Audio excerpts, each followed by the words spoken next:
Pemirsa, sebelum diberangkatkan, puluhan truk menjalani pengecekan untuk memastikan distribusi logistik pemilu berjalan lancar ke tempat tujuan.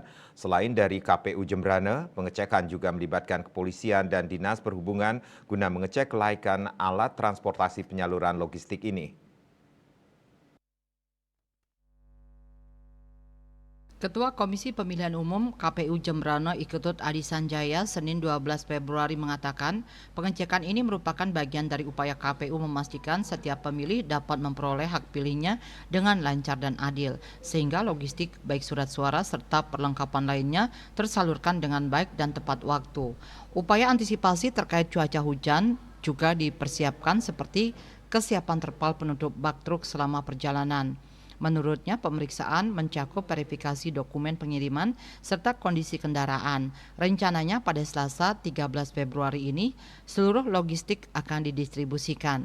Setiap truk juga akan diberikan pengawalan khusus. Adi Sanjaya berharap proses pemilihan umum di Kabupaten Jembrane dapat berjalan lancar, aman, dan damai. Surya Dharma Bali Pos melaporkan.